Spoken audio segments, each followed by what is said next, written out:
ब्रह्मपुर नामक गांव में एक पाखंडी बाबा का आश्रम होता है। उसे गांव के सभी लोगों का बाबा पर बड़ा विश्वास था। वह अपने परेशानियों का हल ढूंढने या झाड़ फूक करवाने बाबा के पास जाते थे। वह पाखंडी बाबा सीधे साधे लोगों को अंधविश्वास में फंसा कर उनसे पैसे ऐंठता रहता है। आयुष्मान भव। बाबा, मैं कई सालों से औलाद सुख के लिए तड़प रहा हूँ। मेरे शादी को 10 साल हो गए, लेकिन अभी तक बच्चों के किलकारियों से वंचित है। कृपा करके हमें कोई ऐसा रास्ता दिखाएं कि मेरे बीवी की सूनी गोद जल्द ही भर जाए। इसके लिए तुझे बकरी के बलि देनी होगी। बोल, तू तैयार है? लेकिन बलि देना पाप है ना बाबा? मूर्ख, अब तू तय करेगा कि क्या सही है और क्या गलत। इन्हें माफ कर दीजिएगा बाबा जी, इनसे भूल हो गई। हम बच्चे के लिए कुछ भी करेंगे, बलि भी देंगे। तो ठीक है, कल आश्रम में बलि चढ़ाने का महायज्ञ है। कल बकरा लेकर आ जाना। कल ही हम उसकी बलि देंगे और तुम्हें सारे कष्टों से छुटकारा मिल जाएगा। सुनो शिष्य, कल के महायज्ञ में बलि चढ़ाने के लिए एक बकरी का इंतजाम किया जाए। जो आज्ञा बाबा जी, हम अभी जाकर बकरी का इंतजाम करते हैं।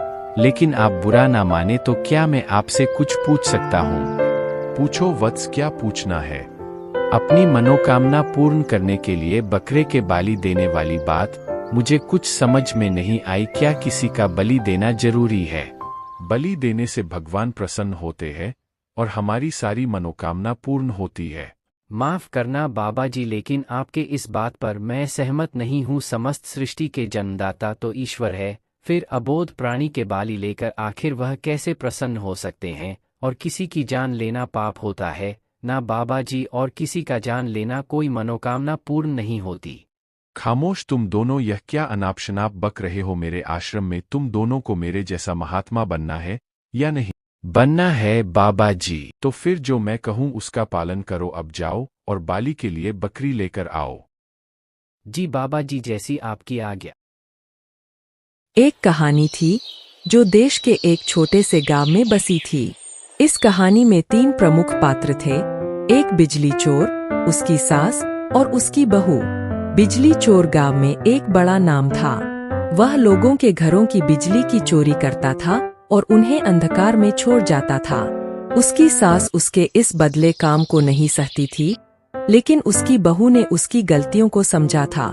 एक दिन बिजली चोर फिर से किसी के घर की बिजली चुरा रहा था, लेकिन इस बार उसकी बहू ने उसे पकड़ लिया। बहू ने अपने पति को समझाया कि यह काम गलत है और उसने अपने पति से बिजली चोरी करने की बजाय समाज में उपयोगी काम करने का सुझाव दिया। बिजली चोर की बहू के इस सुझाव ने उसके दिमाग में एक नई सोच लाई।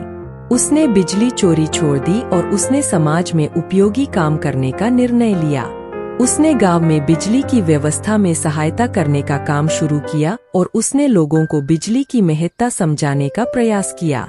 बिजली चोर के इस परिवर्तन ने उसकी सास को भी खुशी दी। उसने अपने पोते के बदले में उसे आशीर्वाद दिया और उसके इस परिवर्तन को सराहा। अचार बनाने वाली की सफलता कहानियाँ अक्सर प्रेरणादायक होती है। ये कहानियाँ दिखाती है कि किसी भी क्षेत्र में यदि व्यक्ति की मेहनत, लगन और संघर्ष हो तो उसे सफलता अवश्य मिलती है।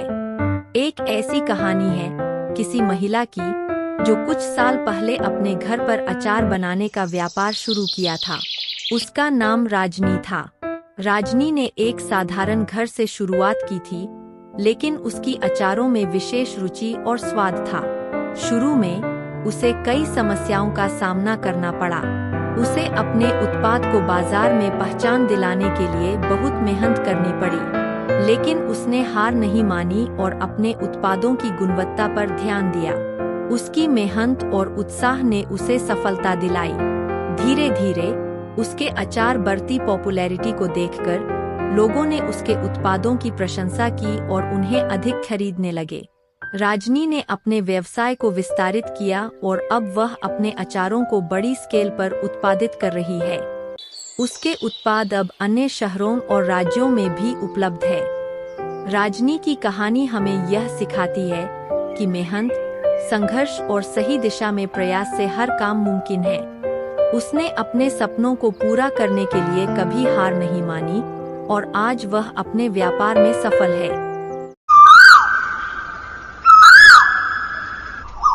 इन दिनों जंगल में भयंकर वर्षा हो रही थी। लगभग हर दिन बारिश ही होती, कभी सुबह तो कभी शाम को। ऐसे में सभी पक्षियों को कड़ी कठिनाइयों का सामना करना पड़ता। कालू का बेटा रोता हुआ बोलता है, मम्मा मैं अब भूख से नहीं सो सकता, मुझे कुछ तो खाने को दो मम्मा।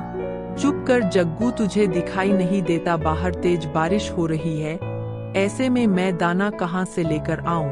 कालू जी आप जग्गू बेटे को ना डांटे, अब इस बेचारे का क्या कसूर, 2-3 दिन से भूखा सो रहा है। आप कैसे भी करके थोड़ा भोजन ले आए। गौड़ी में कल भी गया था, पूरे जंगल में पानी भरा है, गला हुआ दाना भी नहीं मिलता है, मैं कहाँ से लेकर आऊँगा? आप रहने दे, मैं ही जाती हूँ, अपने बच्चों के लिए कुछ न कुछ ले ही आऊंगी। गौरी ध्यान से जाना, ऐसे मौसम में भूखे चील अपना शिकार ढूंढते हैं। अब मरूं या बचूं, लेकिन अपने बेटे को भूखा मरते नहीं देख पाऊंगी, मैं चलती हूँ। फिर गौरी कवि अपने जान को दांव पर लगाकर तेज बारिश में घर से बाहर निकल जाती है। इधर चिड़िया के बच्चे भी भूख से तड़प रहे थे। मम्मा मामा भैया को तो देखे कैसे चक्कर खाकर यह गिर गए हैं, आप जल्दी करें। मामा चिड़िया भागे भागे कुकू के पास आती है और बारिश के बूंदे उसके मुंह में डालती है। कुकू धीरे धीरे अपनी आंखें खोलता है। कुकू मेरे बच्चे, आप ठीक तो हो? हाँ मम्मा मैं ठीक हूँ, बस थोड़े से चक्कर आ गए थे, आप चिंता ना करें, मुझे कुछ नहीं हुआ। कुकू भाई यह सब भोजन न खाने के वजह से हो रहा है, लेकिन मम्मा क्या करें, ऐसी बारिश में दाना ढूंढ कर कहाँ से लाएं? गुड़िया बेटी आप भाई के पास रहे, मैं बाहर जा रही हूँ, कहीं ना कहीं से तो भोजन लाना ही होगा, वरना मेरा कुकू मर जाएगा। नहीं मम्मा मैं भूखा रह लूंगा, लेकिन आप बाहर न जाए, कल बुलबुला की मम्मा को चील पकड़ कर ले गई थी।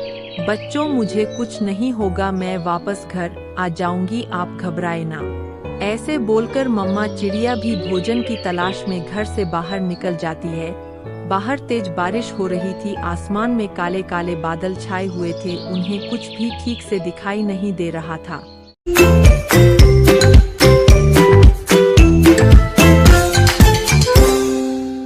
मनहूस आदमी। विजयनगर राज्य के एक गांव में रमैया नामक व्यक्ति रहता था। गांव के सभी लोग उसे मनहूस मानते थे। उनका मानना था कि यदि सुबह उठकर किसी ने सबसे पहले रमैया का चेहरा देख लिया तो उसे पूरे दिन भोजन नसीब नहीं होगा। जब यह बात महाराज कृष्णदेव राय तक पहुंची तो उन्होंने इसकी वास्तविकता जानने का निर्णय लिया। उस रात रमैया को राजमहल बुलाया गया और महाराज के कक्ष के सामने वाले कक्ष में उसके रहने की व्यवस्था की गई। रात भर रमैया उस कक्ष में सोया। अगली सुबह महाराज कृष्णदेव सीधे रमैया के कक्ष में गए और उसका चेहरा देखा। दिन का प्रारंभ रमैया का चेहरा देखने के बाद अब महाराज को देखना था कि उनका दिन कैसा गुजरता है। उस दिन दरबार में जाने के पूर्व वे भोजन के लिए बैठे ही थे कि उन्हें तुरंत किसी आवश्यक मंत्रणा हेतु बुलवा लिया गया। वे बिना भोजन करे ही दरबार चले गए। दरबार की कार्यवाही जो प्रारंभ हुई तो देर रात तक चलती रही। दरबार की कार्यवाही समाप्त होते तक महाराज कृष्णदेव राय को जोरों की भूख लगाई थी। जब उन्हें भोजन परोसा गया तो उन्होंने देखा कि उनकी थाली पर मक्खी बैठी हुई है। उन्होंने भोजन छोड़ दिया और अपने शयन कक्ष चले गए। कुछ देर बाद रसोइया जब पुनः भोजन बनाकर लाया तब तक उनकी भूख मर चुकी थी। वे बिना खाए ही सो गए। अब महाराज को विश्वास हो गया कि रमैया मनहूस है। उन्होंने उसे फांसी पर चढ़ा देने का आदेश दे दिया।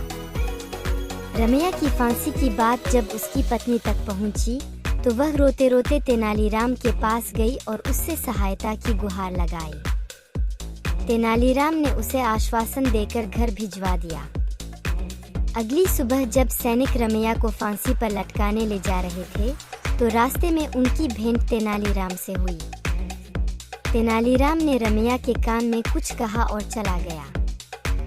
इधर फांसी गृह पहुंचने के बाद सैनिकों ने रमैया से उसकी अंतिम इच्छा पूछी। रमैया ने कहा कि मैं महाराज को एक संदेश भिजवाना चाहता हूँ। एक सैनिक द्वारा वह संदेश महाराज तक पहुंचाया गया।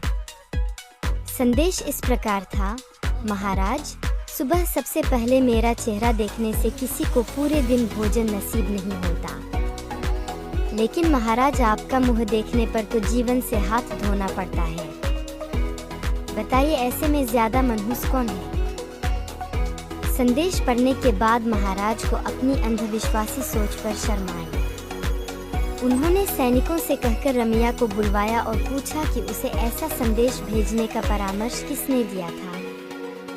रमैया ने तेनालीराम का नाम लिया। महाराज तेनालीराम की बुद्धिमत्ता से बहुत प्रसन्न हुए। उन्होंने रमैया की फांसी की सजा निरस्त कर दी और तेनालीराम को पुरस्कृत किया। इस तरह तेनालीराम की वजह से रमैया के प्राण बच पाए। सीख: अंधविश्वास से दूर रहना चाहिए।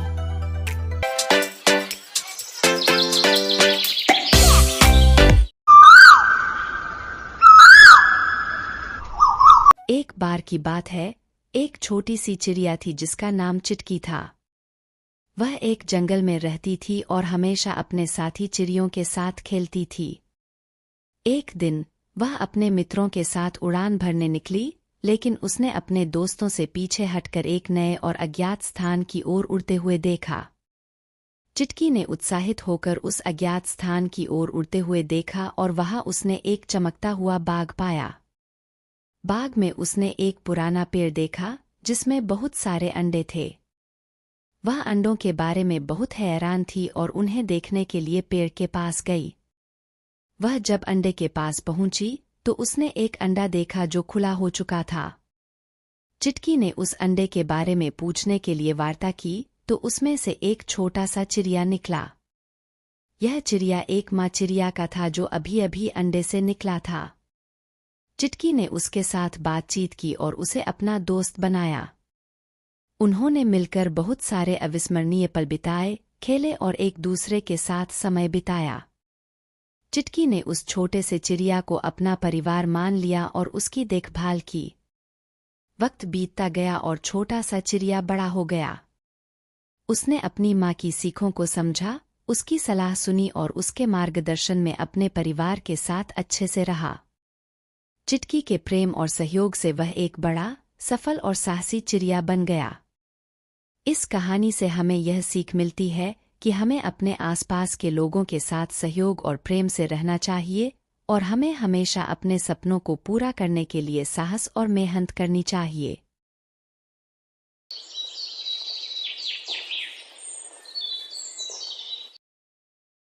संध्या की मुंह दिखाई हो रही थी। सभी औरतें उसकी खूबसूरती की बहुत तारीफें कर रहे थे, पर ये बात सुमन के जेठानी संध्या को खूब झटक रही थी।